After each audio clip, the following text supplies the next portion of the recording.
Training नहीं थी और वो नहीं उसको लाइव उन्होंने लिया बच्चों के साथ। तो इसमें आप क्या कहेंगे कि इसमें जो लोग इस तरह की बात कर रहे हैं, इसमें किस हद तक सच्चाई हो सकती है? आपका ओपिनियन क्या है इस बारे में? सर इसमें फ़याज़ भाई 2-3 चीज़ें हैं। देखिए बच्चों का जो ज़हन-साज़ी तो हो रही है, ठीक है जी।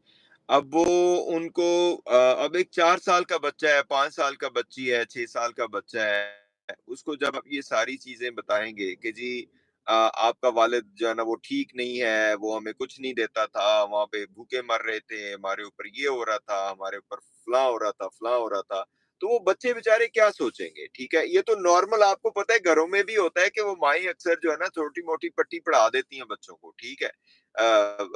वाल जो है ना वालिद के हवाले से। यहाँ पे तो बात ही और है, यहाँ पे तो एक प्रॉपर किस्म की ट्रेनिंग हो रही है, ठीक है जी? अब वो ट्रेनिंग के बगैर आप मुझे बताइए कि वो एक 7 साल, 8 साल का बच्चा वो जो बड़ा है जिसका नाम अब इन्होंने राज रखा हुआ है फरहान, वो किस तरीके से वो सारा कुछ पढ़ सकता है, ठीक है? तो इसका मतलब है कि उसको अच्छे तरीके से ट्रेन किया गया है।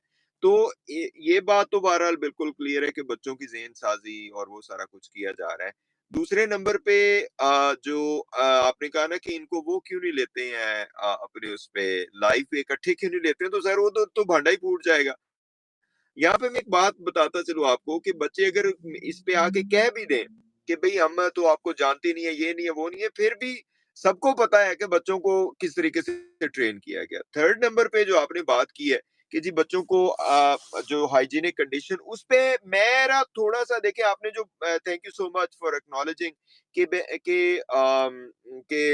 मैं हमारा तो आपको पता है इस केस में हम पार्टी नहीं है, हम पार्टी गुलाम हैदर की हैं, बिल्कुल हम उसको सपोर्ट करते हैं। लेकिन हमारा जो मकसद रहा है, मेरा भी, आपका भी, मैं तो स्पेसिफिकली इस हवाले से बिल्कुल क्लियर हूँ कि हम चाहते हैं कि एट लीस्ट हम लोग जो हैं कम्युनिटीज़ की हद तक टेंशन को कम करें। उसकी वजह ये है कि जो पाकिस्तान में बंदा बैठा हुआ है, इंडिया में बैठा हुआ है, उसको शायद इस सेंसिटिविटी का अंदाज़ा नहीं है। वहाँ पे के ये लोग जो हैं जब अब इंडियन, पाकिस्तानी, अमेरिका में कितने अच्छे घुल-मिल के रहते हैं। तो हमने चूँकि ये चाशनी देखी हुई है, तो हम चाहते हैं कि यार कोई भी हो, हुकूमतें आपस में करते रहें। लेकिन ये लोग आपस में थोड़ा-सा जो है ना कम्युनिटीज़ के लेवल पे एक अच्छी अंडरस्टैंडिंग होनी चाहिए। तो उसी बेस पे हमने अगर कोई छोटी-मोटी गलतफ़हमी आती है हमारी तरफ से या एपी सिंह या उन वालों की, तो हम उसपे बात करते हैं। इसमें मैं आपको बताता जाऊँ कि शुरू में बच्चों के हालात वाक़ई बड़े ख़राब थे। मेडिकली भी मैं अगर देखूँ तो उनकी अनहाइजीनिक कंडीशंस थी, सब कुछ था। इसको जब हमने पॉइंट आउट किया तो उसके ऊपर बच्चों को जनाब जूतों के बोरे ले दिए गए, उनको पता नहीं क्या कुछ कर दिया गया। तो उसपे हमने कहा था कि जो है ना बच्चों को चाहे आप जेसी पेनी के कपड़े पहनाएँ, उनको जर्सियाँ बेहतरीन पहनाएँ, सब भी पहनाएँ, फिर भी गुलाम हैदर तो उनका वालिद रहे, ठीक है जी। अच्छा, अभी जो है ये लोग चूँकि पहले आपको पता है कि विदाउट एनीथिंग ये बस ही वो वीडियोज़ बना के डाल देते थे, ये कभी बच्चे को ऐसे उठाया हुआ, कभी कुछ किया हुआ, कभी कुछ किया हुआ है। लेकिन अब ये चूँकि लोगों ने पॉइंट आउट किया तो ये लोग थोड़ा-सा केयरफुल हो गए, व्हिच इज़ गुड। देखिए, हम नहीं चाहते कि बच्चों को इस तरह ये एक्सपोज़ करें। लेकिन इसमें एक बात ये है कि बच्चों की केयर के हवाले से जैसे हमने कल भी बात करी थी फैज़ साहब के इंटैक्ट फैमिली होना ज़रूरी है, जिसमें दोनों वालिद और जो मदर है वो दोनों वो हों। मैं आपको इसकी एक एग्ज़ाम्पल देता हूँ कि इतना इम्पोर्टेंट है ये बच्चों की वेल-बीइंग के लिए, उनकी मेंटल हेल्थ के लिए, फिज़िकल हेल्थ के लिए, ग्रोथ के लिए, नशो-नुमा के लिए कि एक अच्छी बात जो यूरोप की और यूके वगैरह वाले के यूएसए की है कि यहाँ पे डाइवोर्स रेट बहुत ज़्यादा है। मतलब 3 साल बाद 80% डाइवोर्स हो जाती है पहली शादी के बाद। लेकिन जो एक बहुत ज़बरदस्त किस्म का कानून ने भी प्रोवाइड किया रेमेडी और लोग आपस में भी देखते हैं कि वो जब बच्चों की बात आती है तो वो इकट्ठे होते हैं। बच्चों की पार्टीज़ इकट्ठे मिलके अटेंड करते हैं, बच्चों के चेकअप के लिए माँ-बाप इकट्ठे आते हैं, बच्चों का जो दूसरी एक्टिविटीज़ होती हैं उनमें वो इकट्ठे आते हैं। तो ये बहुत एक अच्छी बात है। तो कहने का मकसद ये है कि इम्पोर्टेंस है कि बच्चों के लिए जो इंटैक्ट फैमिली होना बड़ा ज़रूरी है। अब यहाँ पे तो बाप ही बदल दिया गया। तो आप मुझे बताएँ कि वो बच्चे चाहे हाइजीनिक कंडीशन में रहें या अनहाइजीनिक में, उनका तो कोई ग्रोथ का चक्कर ही नहीं। फिर उनका जो एजुकेशन वेस्ट हो रही है सर, उसका किसी को कोई ख़्याल नहीं है। तो ये इनको फ़ियर है। देखें जो चोर होता है ना फ़याज़ साहब, वो डरता ही है, हर वक़्त डरता है कि यार कोई बंदा मुझे इधर से ना आके पकड़ ले, कोई इधर से ना आके पकड़ ले, कोई इधर से ना आके पकड़ ले। अब इन्होंने चोरी की हुई है। अब जो एपी सिंह जी जो मर्ज़ी करते रहे, उनका पोस्टमार्टम तो मोमिन मलिक साहब ने सही किया। मैंने उनकी वो जो थोड़ी वीडियो 10 मिनट की देखी थी।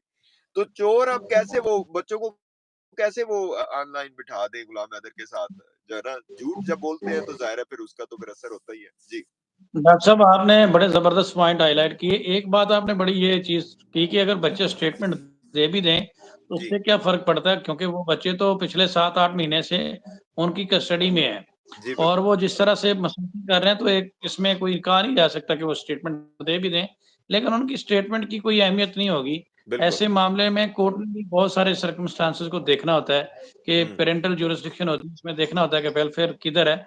और जो आपने बात की कि बच्चों के हवाले से बिल्कुल, ये आपके लाइव सेशंस और दीगर दोस्तों की वजह से बेहतरी बहुत आई है। उसकी वजह ये है कि शुरू-शुरू में तो यहाँ तक नौबत थी कि हम बच्चियों के साथ डांस की वीडियो भी देख चुके हैं हुँ, और वो वीडियोज़ आज भी मौजूद हैं कि जिसमें बच्चियों को जिस तरह से डांस करवाया जाता है और वो फिर आपने जब बात करना शुरू की, तो उसके बाद फिर वो फुल स्टॉप लग गया उस चीज़ के ऊपर और डांस से एजुकेशन तक का सफ़र जो है वो शुरू होता है कि जनाब अब बच्चों को एडमिशन दिलवाया जाएगा।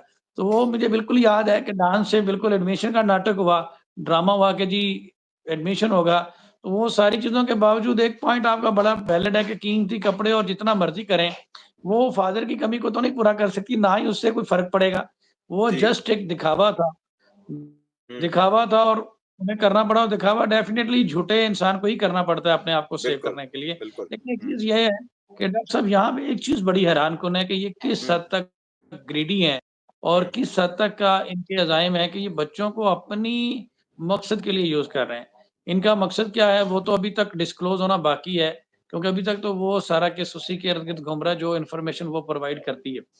लेकिन हुँ, इनका असल मकसद क्या है वो तो अभी तक जबकि फाइंडिंग दी जाएँगी पुलिस की फिर ही पता चलेगा या एटीएस की, तो उस हवाले से तो कोई अपडेट है नहीं। लेकिन बात ये है कि जो आपने बात की कि इन सारी चीज़ों से ये पता चल गया कि ये किस हद तक सेल्फिश हैं। ये अपने मकसद के लिए डांस से एजुकेशन का भी ड्रामा कर सकते हैं और वो सारा कर सकते हैं और सारी चीज़ें और देखें किस तरह से इन्होंने रंग बदला है फिर। लेकिन इनको ये नहीं पता कि इधर मुसलसल कैमरा लगा हुआ है जो हर मूवमेंट को नोट कर रहा है बिल्कुल, बिल्कुल। और इसमें और जी, जी। जी, जी। जी, जी, आप बात करें। आप जी, जी। मैं सर ये कहना चाह रहा था कि जिस तरीके से भी ये जस्टिफाई करने की कोशिश करें, फैज़ साहब हम तो शुरू से यही बात कर रहे हैं कि जो मर्ज़ी कर लें सीमा हैदर बच्चों की मदर है, लेकिन यहाँ पे देखा ये जाएगा कि मदर का कसूर है या फादर का कसूर है, ठीक है? अगर यही काम गुलाम हैदर करता, वो इस तरह बच्चों को किसी और का मतलब लेके चला जाता और शादी-वादी करता, इस तरह फ़िल्में बना रहा होता, मूवीज़ बना रहा होता, सब कुछ कर रहा होता, बच्चों का मज़हब हो, तो हम आपका क्या ख़्याल है, हम गुलाम हैदर का साथ देते? भई ऐसा नहीं है, हम प्रिंसिपल्स के ऊपर बात करते हैं। और प्रिंसिपल सर यही है कि बच्चों के हवाले से जो उनका बायोलॉजिकल फादर है, जो कि खुद आपसे रिक्वेस्ट कर रहा है, आप उसको कैसे इग्नोर कर सकते हैं? मुझे आप ये बताएँ। दुनिया का कोई कानून ये एपी सिंह ऐसा पागल आदमी है, मैं तो आपको पता है फिर भी इनके लिए वो हमारे ऊपर एतराज़ भी होता था कि एपी सिंह साहब ना कहें या सीमा साहिबा ना कहें। वो तो ज़ाहिर है हमारी एक ट्रेनिंग ऐसी है कि हम लोगों को रिस्पेक्ट देते हैं।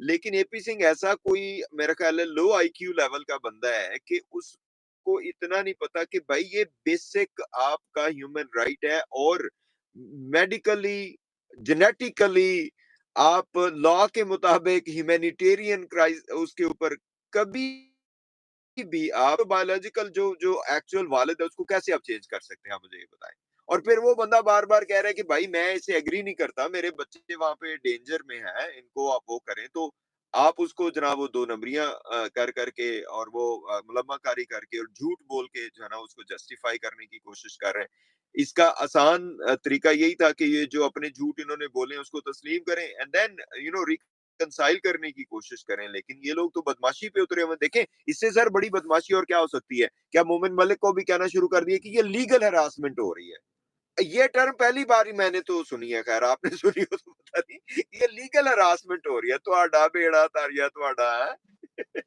सर मुझे बात एक बताएँ, जो हरासमेंट इल्लीगल होगी तो वो हरासमेंट किस बात की रहेगी? ये बताएँ। देख ले फिर तो एपी सिंह से हम वो कहेंगे कि छुरलियां छड़िया करो पर ऐदा नहीं छड़िया करो जिते लोकी थोड़ा जा ਉਹਨੂੰ तस्लीम भी करन जी बिल्कुल सही बात है। डॉक्टर साहब एक बात की तो बड़ी अजीब बात है कि लीगल हरासमेंट, हरासमेंट लीगल कब होगी? हरासमेंट तो वही तो होता मैं है इल्लीगल एक्ट। मैं इस जी, जी। बात पे बड़ा हैरान हुआ कि एपी सिंह जी को कुछ और नहीं मिला तो उन्होंने कहा चलो चलो अब हम देखें खुद चोर हैं खुद डाकू हैं वो कानी बिल्ली खंबा नोचे और चोर की दाढ़ी में तिनका, ये सारा कुछ ये खुद है। लेकिन चूंकि अब उन्होंने कोई ना कोई तो कार्रवाई पखंड करना है, जो ना कांड करना है, कोई ना कोई तो आगे से पंजाबी से कहते हैं ना सुरली छड़नी है, तो उन्होंने कहा चलो हम लीगल हरासमेंट कह देते हैं। अबे इस तरह के अल्फाज यूज करने से क्या आपके ऊपर जो एलिगेशंस हैं या जो आप लोगों ने जुर्म किया है या जिस तरीके से आप उसको विक्टिम बनाया हुआ है आपने गुलाम